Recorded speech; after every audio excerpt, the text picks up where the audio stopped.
Geni Nunes. Mediação, Rafael Noli. A roda de conversa acontece em um palco elevado que possui 2 cadeiras intercaladas por uma mesinha que carregam copos com água e livros. O fundo é composto pelas cores tema do 12º FLI Araxá, azul, vermelho e verde, e um telão na parte esquerda que passa ao vivo a apresentação que está sendo filmada. Os palestrantes se assentam nas cadeiras dispostas no palco. Da esquerda para a direita, a primeira pessoa sentada é Geni Nunes, uma mulher indígena de cabelos castanhos lisos e longos. Ela traja calça bege e camisa branca estampada de vermelho. Usa na cabeça um adorno semelhante a um cocar em tom vermelho. Leva no pescoço o crachá dos participantes do evento e usa óculos de aro redondo transparente. A segunda pessoa sentada é Rafael Noli, um homem branco de cabelos curtos e barba cheia de tom grisalhos. Ele traja bermuda xadrez azul e branca e blusa preta. Leva no pescoço o crachá dos participantes do evento. No canto inferior direito do vídeo em questão estão do início ao fim as intérpretes de Libras, ora sendo uma mulher branca de cabelos presos e blusa preta, ora sendo uma mulher branca de cabelos claros, lisos e blazer preto. Elas traduzem simultaneamente tudo o que está sendo falado. De tempos em tempos, a plateia é filmada e é possível ver que está cheia. No canto superior direito do vídeo em questão, lê-se 12º FLI Araxá.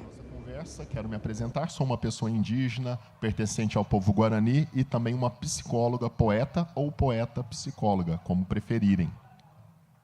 Diante disso, já aviso que minha forma de estudar, escrever e sentir o tema das relações é inexoravelmente atravessada pela poética do meu povo.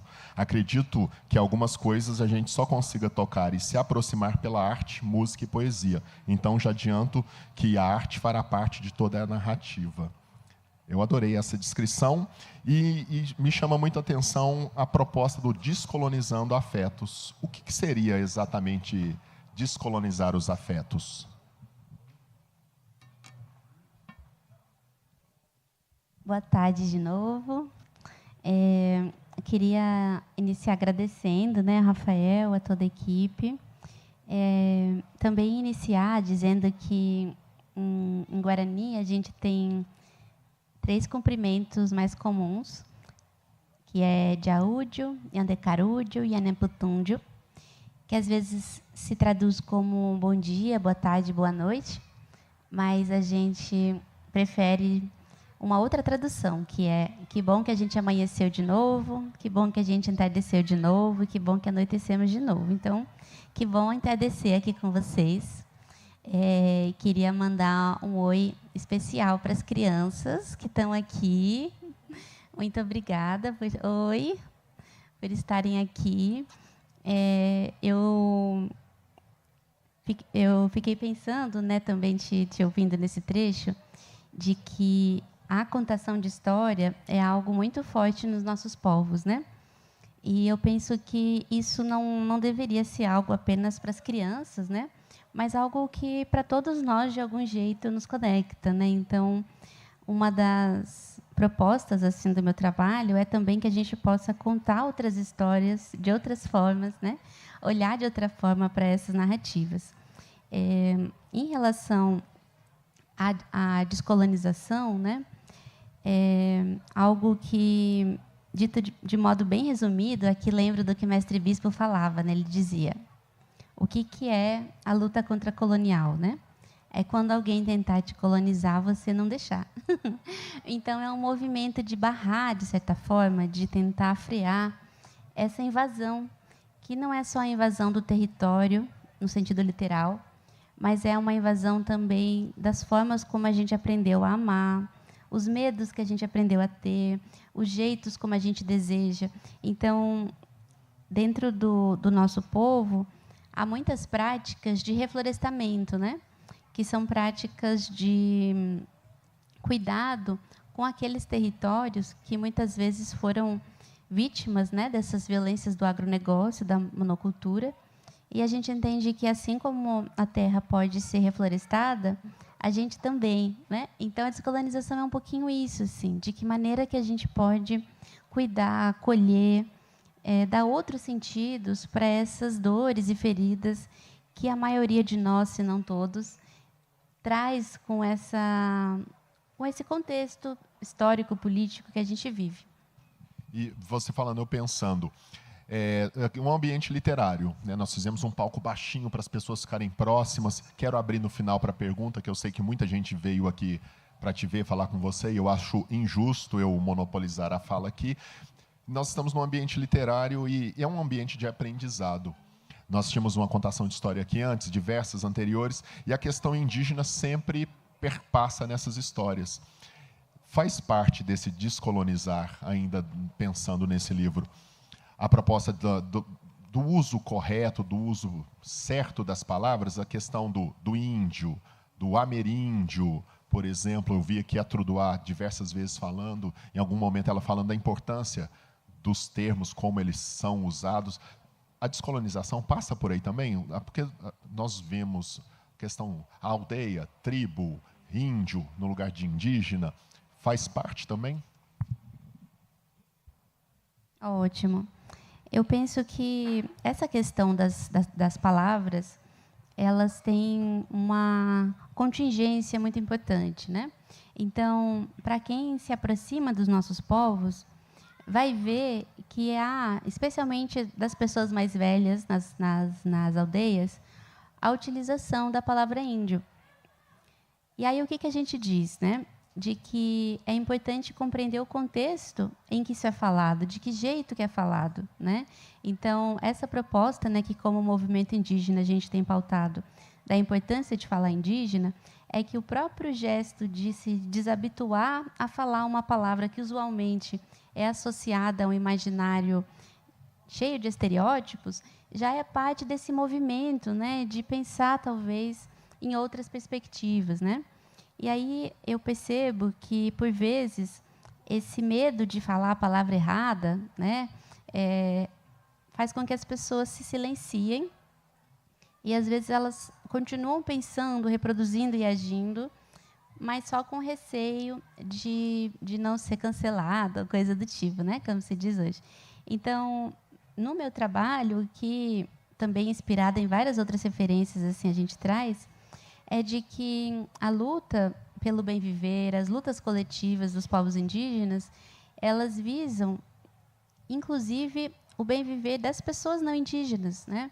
Então, essa homogeneização do índio, esse termo, né, como homogêneo, também homogeneiza o branco. Então, a gente luta para que, em algum momento, né, o Frantz Fanon falava muito isso, né, de que o Yaronquiel Yeumi e vários outros teóricos dizem o seguinte, que quando os colonizadores chegaram em África, e aqui, né, no nosso território também, eles não viram as múltiplas culturas, povos e etnias. Eles viram o negro, o índio, atribuindo a essa identidade genérica tudo aquilo que eles não gostavam de ver em si mesmos, em especial as questões de animalização, de hipersexualização, de selvageria e todo esse contingente, né?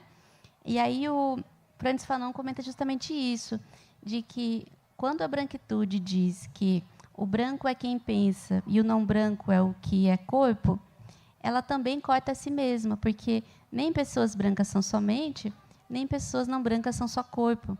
Essa divisão é um equívoco para os dois lados. É óbvio que com impactos diferentes, né, do ponto de vista dos privilégios, do ponto de vista dos acessos. Então, um convite assim que eu trago no meu trabalho é que menos ficar agoniado se é exatamente esse o termo certo ou errado, está aberto para esse aprendizado, né? Até uma questão em relação a silenciamento, né, que eu queria fazer assim esse parênteses. Para que um grupo silencie outro, é preciso que haja um poder estrutural para colocar isso em ação, né? Então, se nós, como movimento indígena, disséssemos agora está proibido fantasia de carnaval com cocar de plástico, essas coisas que se vê. Mesmo que a gente dissesse isso, nós não temos poder de fazer impor esse tipo de narrativa. Então, tudo o que a gente faz é, de fato, um convite a essa reflexão de que, quando essa imagem, por exemplo, do carnaval aparece, ela traz a seguinte mensagem, de que o índio é aquele que está no passado, é aquele que só existe como uma alegoria daquilo que já passou. E é justamente essa ideia de dizer que nós não existimos mais que autoriza, de certa forma, a invasão dos territórios, porque já não é índio de verdade, então o território pode ser roubado. Então, isso tudo, né, é algo que, para além de uma estética de falar certo ou não, tem implicações políticas, ideológicas muito prementes nisso tudo, né?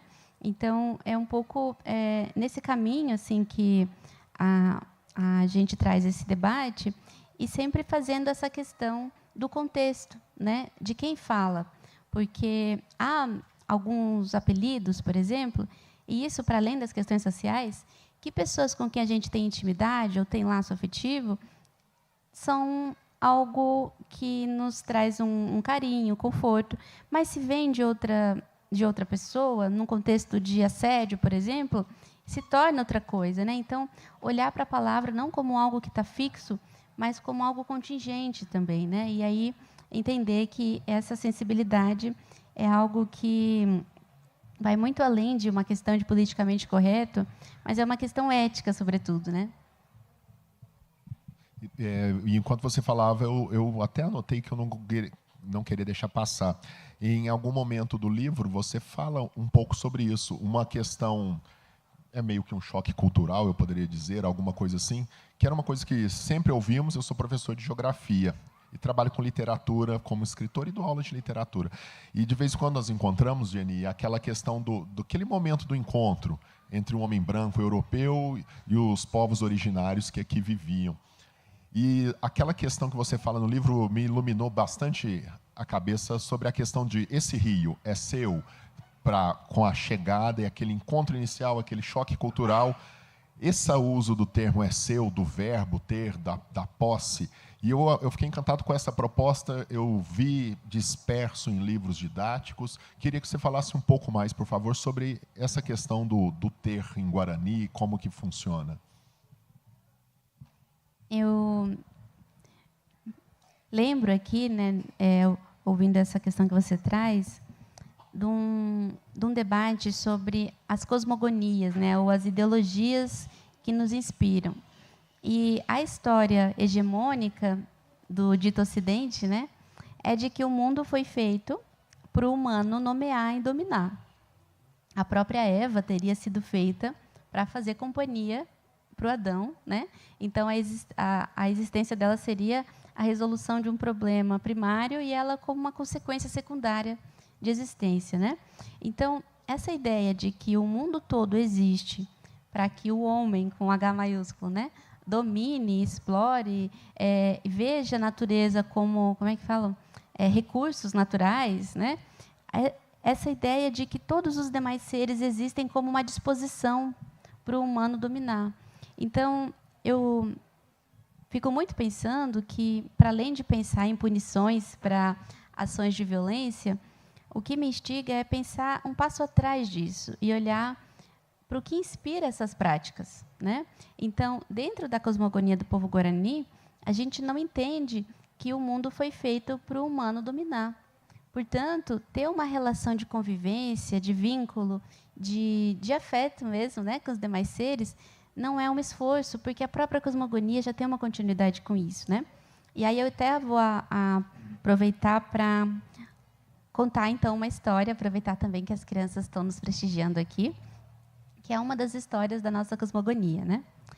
Que é assim, Nhanderu, que é uma das entidades criadoras do mundo, ele tinha, né, esses dons como o da inteligência, dessa forma de entender o mundo, de saber das coisas. E aí ele resolveu distribuir essa sabedoria para os seres que existiam no mundo. Dar um pouco de inteligência para as corujas, para os macacos, para os cachorros, para as tartarugas. E aí, quando chegou nas pessoas humanas, ele deu bem pouquinho de inteligência. Deu só uma gotinha mesmo. E aí a gente aprende que, ao contrário do que às vezes nos ensinam, de que o humano é o mais inteligente, o mais importante, o superior a todos, ele talvez é o que tem a parte mais tímida de inteligência, né? E aí a gente aprende também que uma das companhias que Nhanderu teve para criar o mundo foi o beija-flor, que a gente chama que é o mainoim, né? E junto com o beija-flor tinha também a companhia do sapo, que em Guarani é cururu. Vocês devem conhecer já, né, por esse termo. Então, essa ideia de que o nosso próprio corpo também é os demais seres.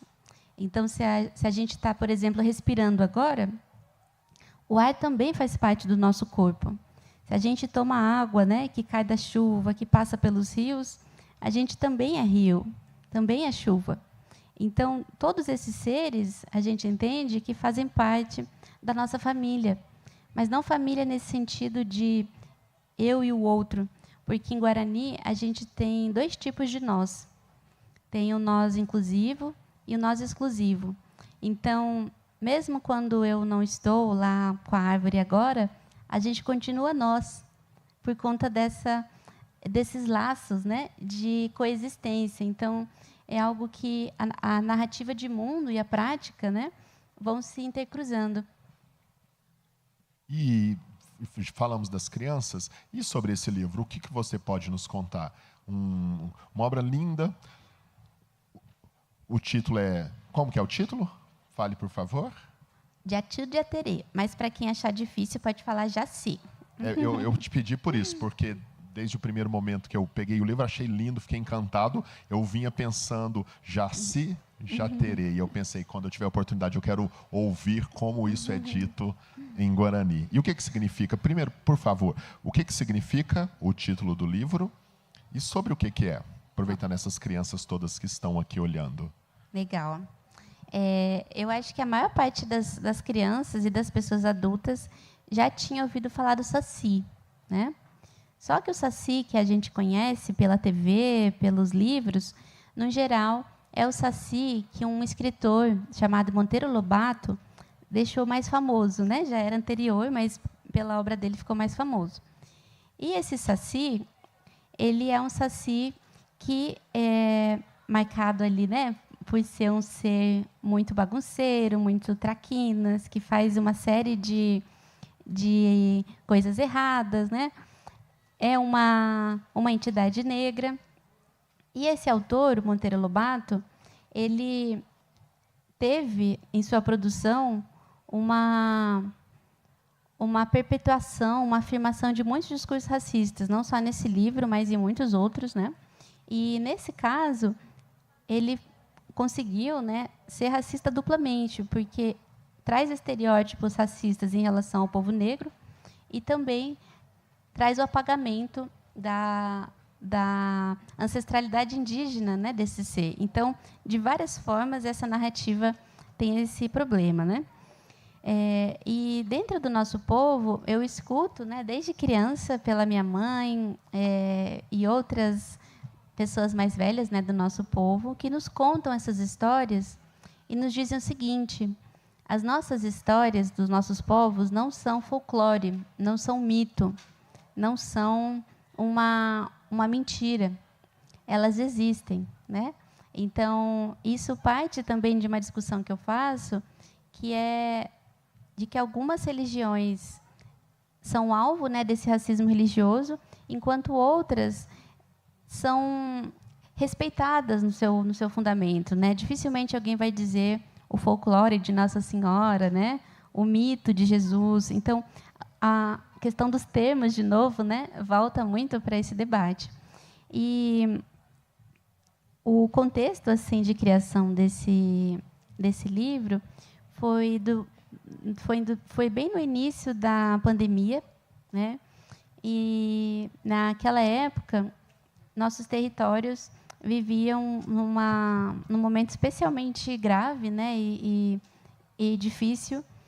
E aí nós pensamos em uma estratégia de arrecadar recursos que fosse, ao mesmo tempo, algo que atendesse a esse propósito de ter esse apoio para alimentação, alimento, tanto nesse sentido também de que muitas aldeias já não têm um território, né, para fazer esse plantio, mas também a gente queria que o jeito de arrecadar esse recurso fosse também pedagógico, que as pessoas que nos apoiassem tivessem também um retorno, né, também pedagógico em relação a essas questões.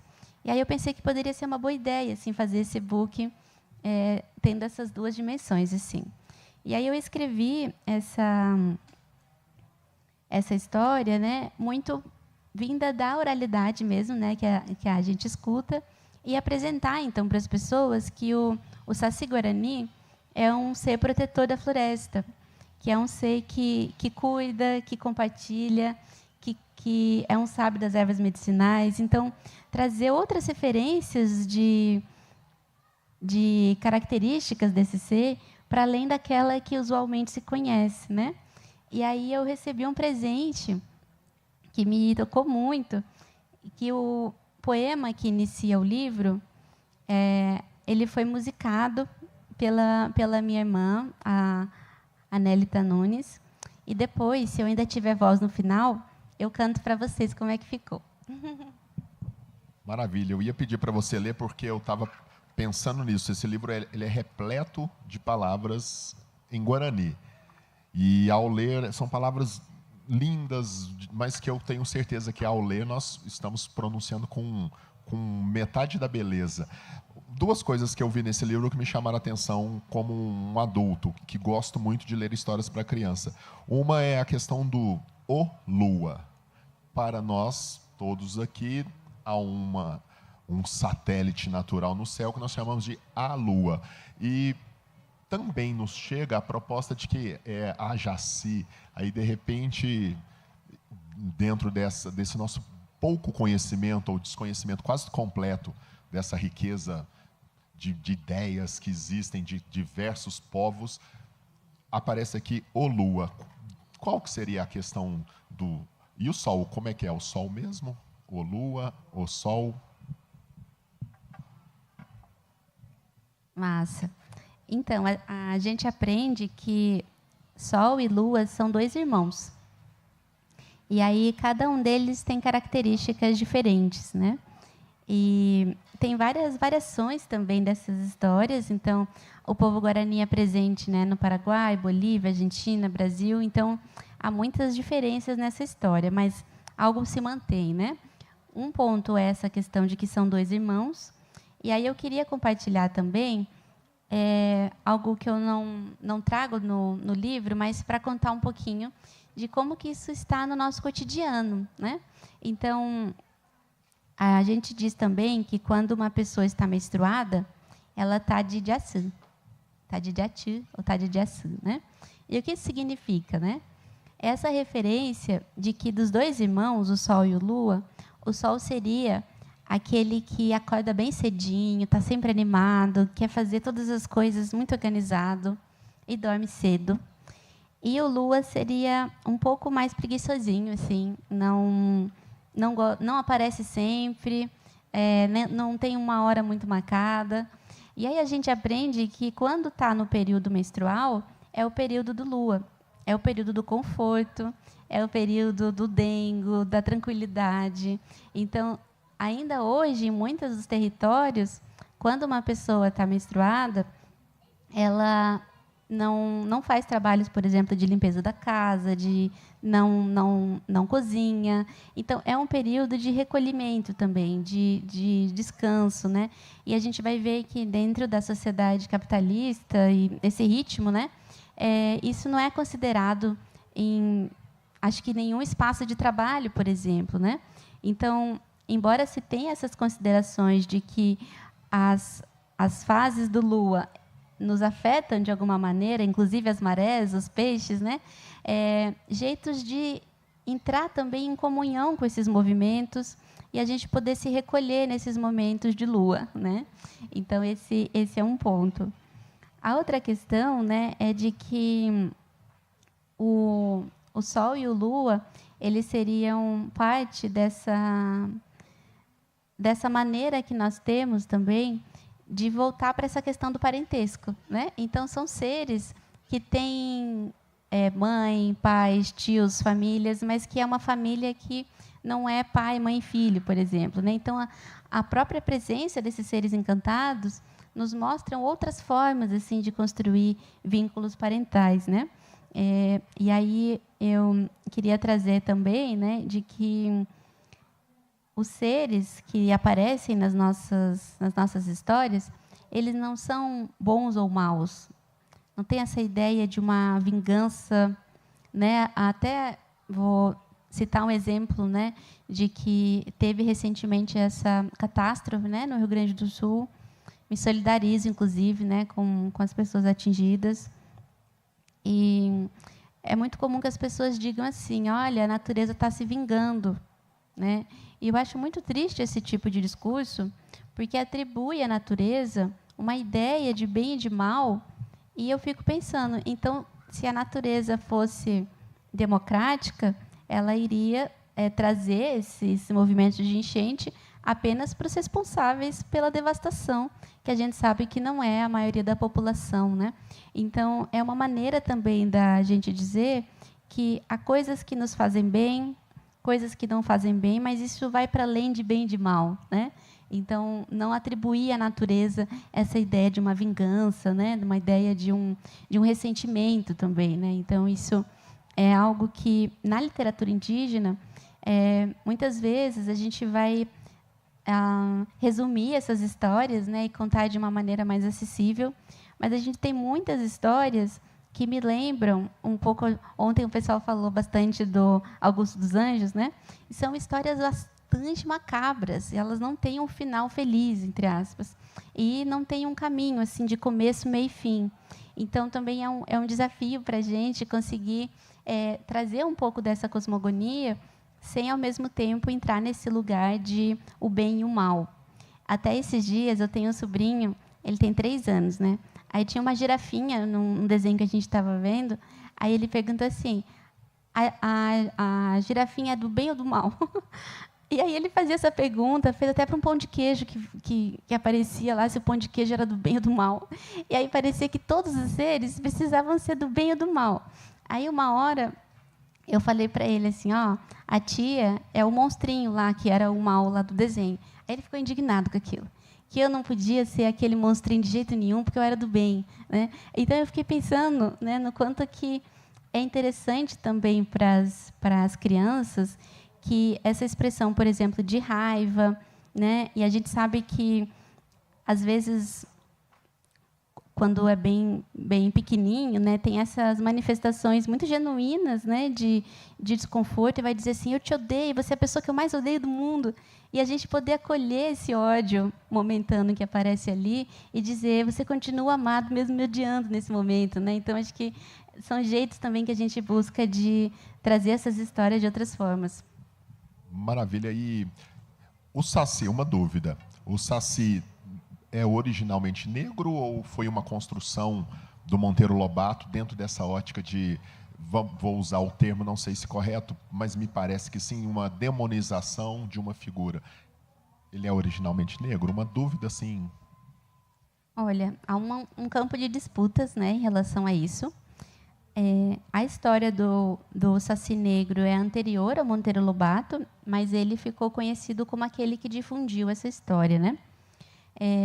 O que a gente pode afirmar é que há vários elementos atribuídos ao Saci que são carregados dessa demonização, né? Como você bem trouxe. Um exemplo é o cachimbo. Então, dentro do povo Guarani é muito comum ter o uso do petanguá, que a gente chama, né?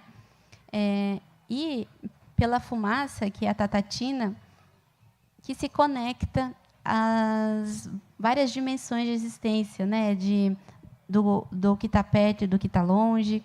E aí, até interessante que eu tinha muito medo, assim, quando criança, de algumas histórias que minha mãe contava, que ela dizia o seguinte, que há algumas entidades que, quando você escuta o som delas bem perto, é porque elas estão longe.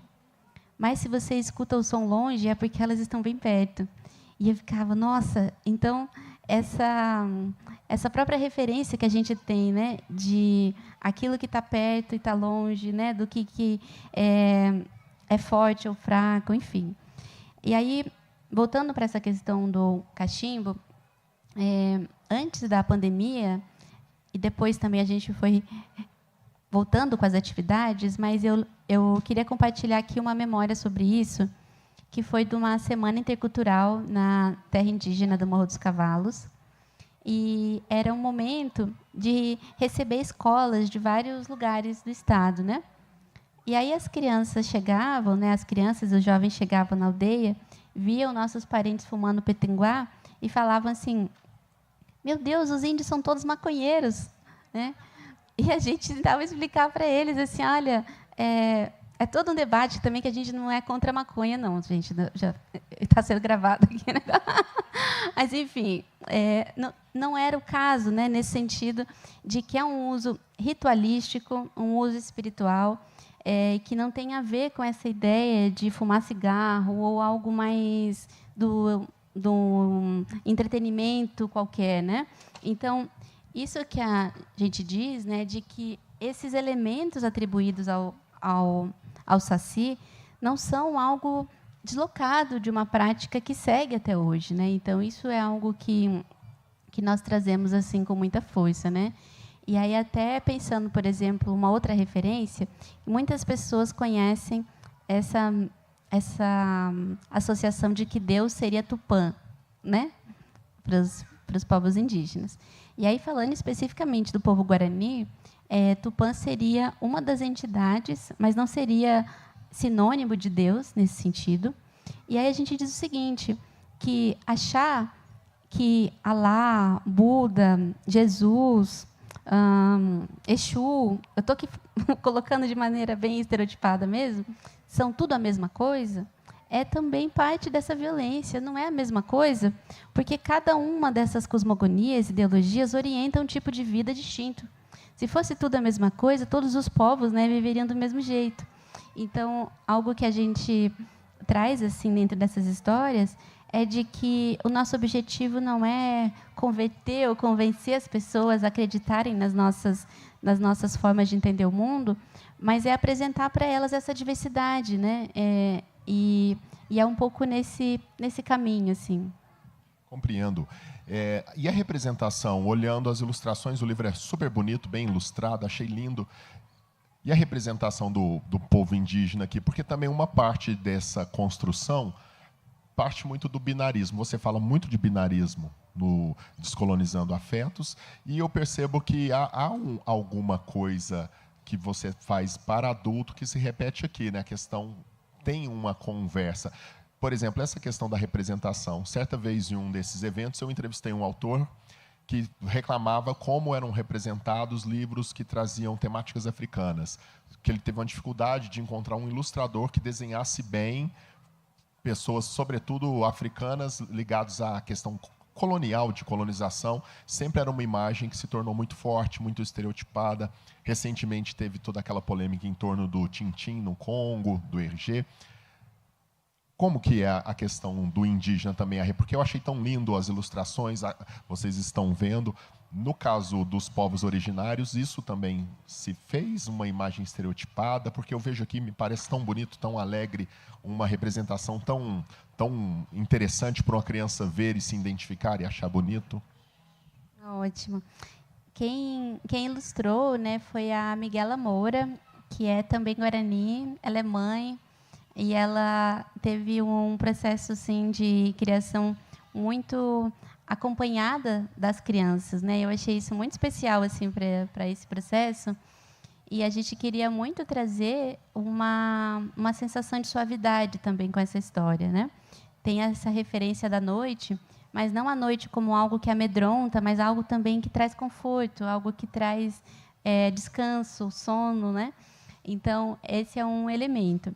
A outra questão, né, é de que, quando se fala nessas entidades, muitas vezes se pensa, ainda que não seja humano, se pensa no adulto ou no velho.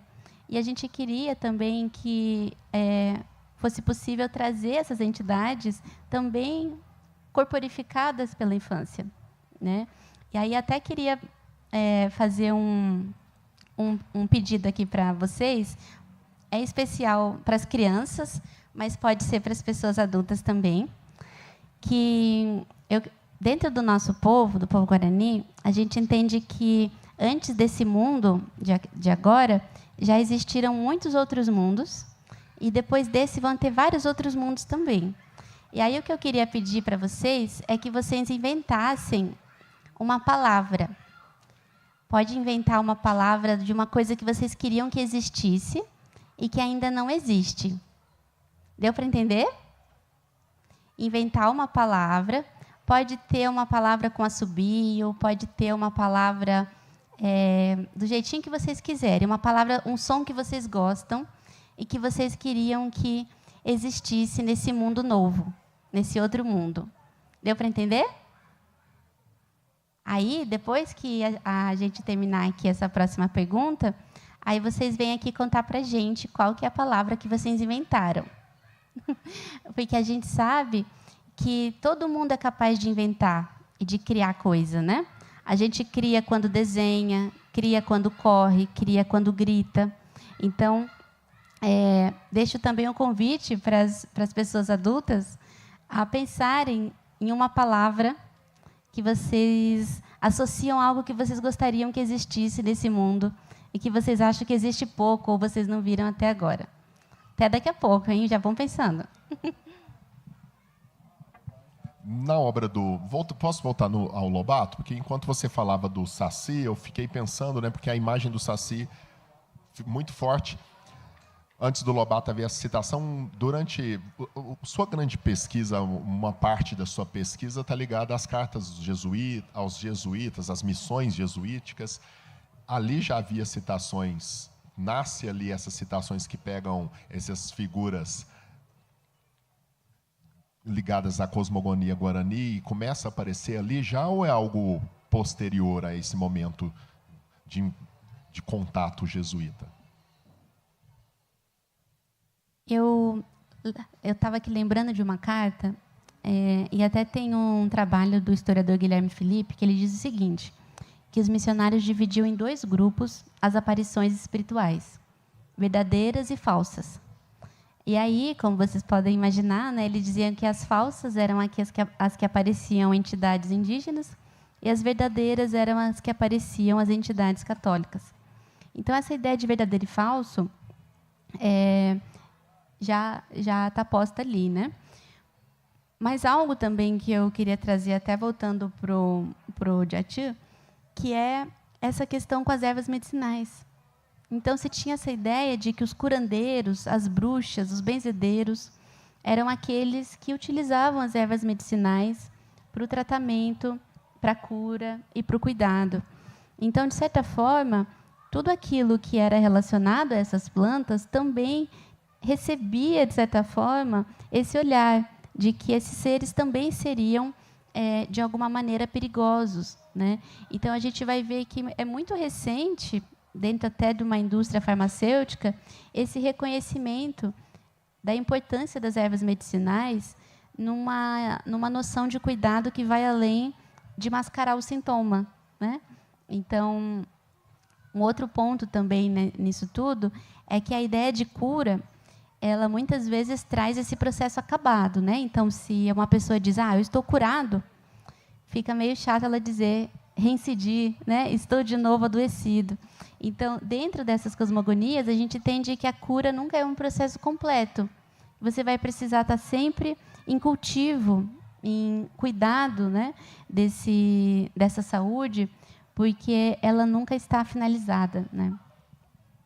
Interessantíssimo. E agora, me apontaram ali que faltam 10 minutos, eu acho que é o momento das crianças trazerem as palavras e também há uma promessa sua que nós estamos aqui aguardando, do poema inicial do livro. O que você prefere fazer primeiro?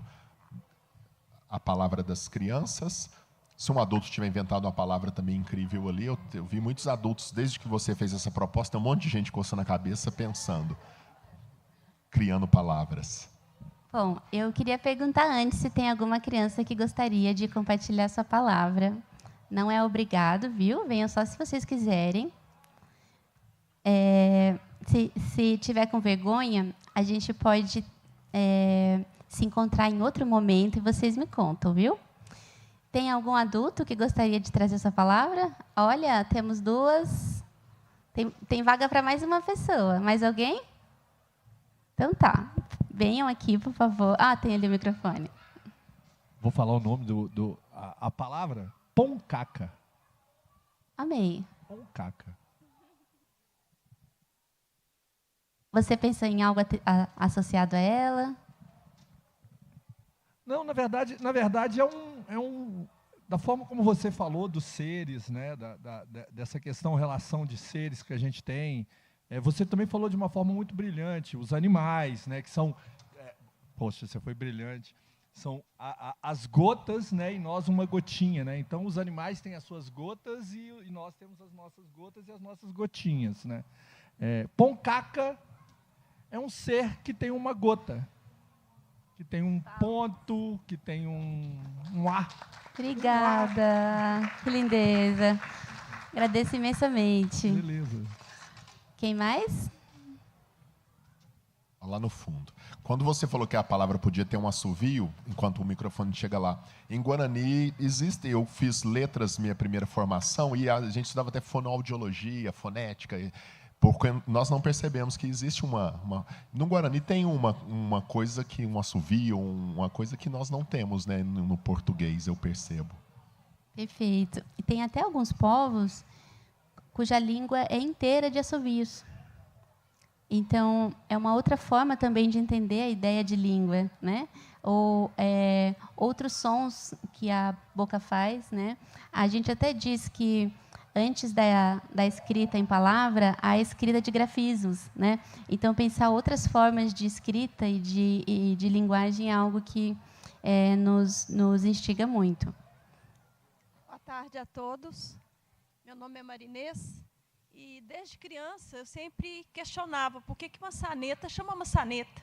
Para mim, não fazia sentido. E agora que você falou na sua palestra, né, eu me parei para refletir nisso, que quando eu era criança eu pensava nisso.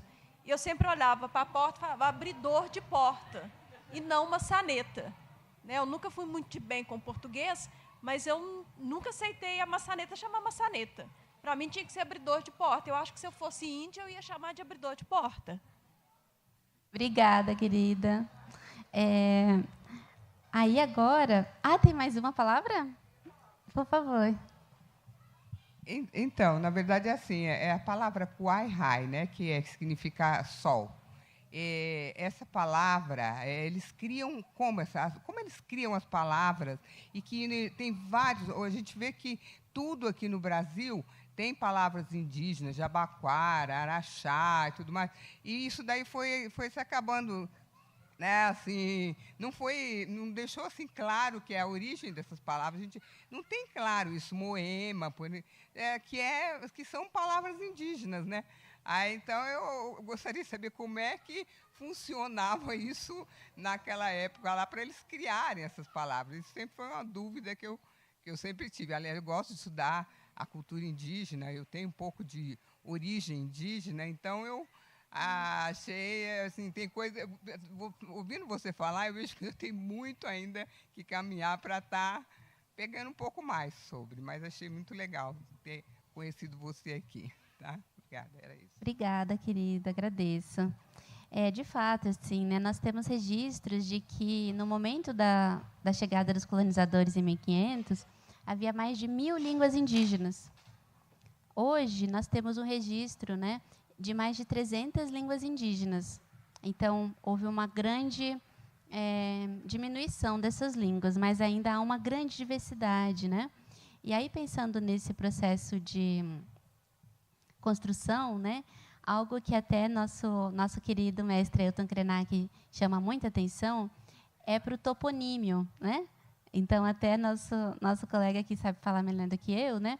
Mas o nome dos lugares é algo muito importante que passa batido muitas vezes. Então, a gente vai ver, por exemplo, que em lugares em que há uma grande incidência de chuvas, ou de enchentes, ou desses fenômenos todos, né, que são muitas vezes agigantados pela interferência humana, mas que uma parte disso é referente a alguns territórios, pelo nome deles indígena, você já sabe disso, né? Então, tem vários termos que diz, por exemplo, rio profundo, rio perigoso, rio imenso. Então, se aterra esse rio, se tivesse olhado para o nome dele, né, isso seria mais uma possibilidade de ter uma relação mais respeitosa com aquele local, né? Então, Dando um exemplo aqui de noção que nós trazemos em Guarani, né? O número 5 é pô, e mão também é pô. Então, às vezes, a gente vai perceber essa confluência de significados entre aquilo que é metafórico e literal ao mesmo tempo, né? Então, essa é uma das maneiras de construir essas referências, né?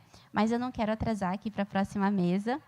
E aí eu pensei no seguinte, eu vou ler para vocês aqui o poema, e eu resolvi terminar com um canto que diz o seguinte: vamos brincar novamente, não vamos esquecer de brincar.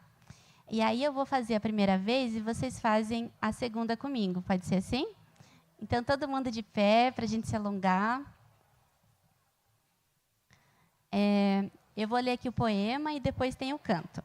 O poema é assim: o pássaro voar e não achar uma árvore para pousar, a borboleta passear e não ter uma flor para descansar, as gotas de chuva procurarem a terra e só encontrarem cimento, a formiga não ter sua folha para carregar, o tatu não ter a terra para cavar, nem os macaquinhos terem galhos para saltar. É por isso que nós dissemos: nossa fé não move montanhas, nos leva até elas. Agora eu vou fazer o canto, aí eu falo a primeira vez e vocês repetem na segunda, pode ser? Erotori, erotoritori, erotaquá, erotaquataquá. Muito obrigada, gente. Pessoal, Geni Nunes estará autografando seus livros.